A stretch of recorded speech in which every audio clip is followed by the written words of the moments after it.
Halo semuanya, kembali lagi di channel Hello Education bersama Miss Alivia.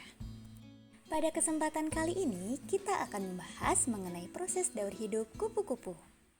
Kupu-kupu yang biasa kita lihat dan kita ketahui memiliki sayap dengan warna yang cerah dan sangat cantik. Namun sebelum itu terjadi, mereka melalui sebuah proses yang bernama metamorfosis. Tahukah kalian apa itu metamorfosis? Ya, betul.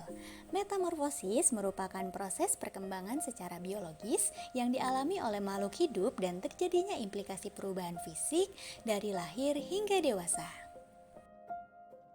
Jadi, kenapa ya kupu-kupu terlihat sangat berbeda ketika mereka masih muda? Betul sekali, karena kupu-kupu mengalami metamorfosis sempurna di mana kupu-kupu melalui sebuah transformasi mulai dari telur, larva, pupa hingga akhirnya menjadi seekor kupu-kupu dewasa. Setiap tahap dalam siklus kupu-kupu memiliki tugas dan tujuan yang berbeda. Tugas-tugas yang dijalankan pada tiap tahap akan membantu metamorfosis kupu-kupu yang berawal dari sebuah telur kecil hingga akhirnya menjadi kupu-kupu dewasa yang bisa terbang menggunakan sayap indahnya. Berikut ini tahap-tahap daur hidup kupu-kupu. Tahap pertama, telur. Telur kupu-kupu sangatlah kecil. Beberapa berbentuk bulat dan ada yang berbentuk oval. Bentuk telur tergantung spesies kupu-kupunya. Telur-telur tersebut biasanya diletakkan di daun tanaman. Jadi memang sulit untuk menemukannya. Akan tetapi, tidak semua kupu-kupu bertelur di atas daunnya loh. Ada juga yang bertelur di bawah daunnya, bunga, bahkan di batang daun. Spesies kupu-kupu yang berbeda juga bertelur pada musim yang berbeda, baik itu pada musim semi, musim panas, atau musim gugur. Namun semuanya bertelur dengan jumlah yang sangat banyak, agar seandainya ada yang tidak bertahan, masih ada telur lain yang bertahan. Tahap kedua, larva. Ketika telurnya menetas, seekor larva atau ulat pun keluar. Biasanya, ulat hidup dengan waktu yang lama dan hanya makan.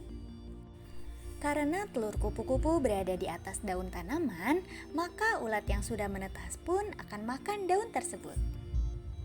Ukuran ulat sangat kecil, maka mereka tidak dapat pergi ke tanaman lain.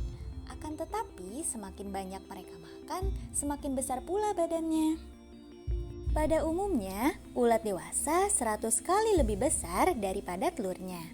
Ulat harus terus makan agar mereka dapat tumbuh dengan cepat. Kulit mereka tidak meregang atau tumbuh. Jadi, kulit lama mereka akan mengelupas beberapa kali selama ia tumbuh. Nah, proses pengelupasan ini terjadi selama 4 atau 5 kali. Karena semakin besar ulat bertumbuh, maka semakin sempit pula kulitnya. Tahap ketiga, pupa. Ketika proses pertumbuhan ulat sudah selesai, mereka membentuk pupa atau kepompong. Dari luar, ulat terlihat seakan-akan hanya beristirahat dan tidak melakukan apa-apa. Namun sebenarnya, ulat sedang berubah dengan cepat loh di dalamnya. Sel-sel yang ada di dalam larva sedang tumbuh, kemudian akan menjadi kaki, sayap, mata, dan bagian-bagian lainnya dari kupu-kupu dewasa.